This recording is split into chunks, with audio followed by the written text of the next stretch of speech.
आज मी सहभागी झाले घोराडेश्वरच्या होळीत. हा व्हिडिओ शेवटपर्यंत नक्की बघा, कारण हा अनुभव दुर्मिळ आहे. तर आज आहे सोमवार, म्हणून मी पहाटेच निघाले घोराडेश्वरला. सूर्योदयाच्या आधीच पायऱ्या चढायला सुरुवात केली. इथे बाबा गुहेमध्ये विराजमान आहेत. इथे मला राखणदारांचं दर्शन झालं. ते निवांत बसले होते, कारण ही मुलं इथे वॉर्मअप करत होती.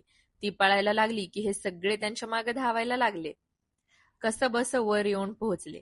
आपल्याला काय ट्रेकिंगची सवय नाही, पण इथं येऊन निसर्गाचं तर वेगळंच रूप अनुभवायला मिळतं. या गुहेत एक पिंड आहे. बाबांचा जलाभिषेक केला, दर्शन घेतलं. त्या मागून एक वाट आहे. दिसायला रिस्की वाटते, पण तशी नाही. फक्त लक्ष देऊन वर चढावं लागतं. कठीण वाट पार करून वर पोहोचले आणि इथे होळीची तयारी सुरू होती. तसंच आरतीची तयारी चालूच होती. पहिले तर आरती झाली. आरती इतकी सुरेख होती की काय सांगू. तुम्हीच बघा.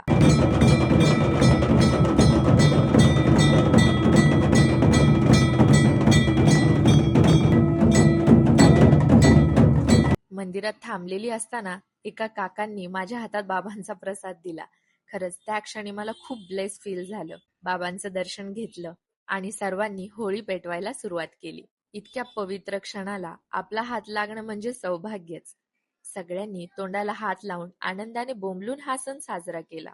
कारण होळीत बोंबलणं म्हणजे वाईटावर चांगल्याचा विजय साजरा करणं. या होळीत आपल्या मनातील अहंकार, द्वेष आणि नकारात्मकता जळून जावो, हीच प्रार्थना. आणि मग इथं निवांत बसून बाबांचा प्रसाद घेतला आणि हा व्लॉग इथेच संपवला. पण मला फॉलो करायला विसरू नका. हर हर महादेव.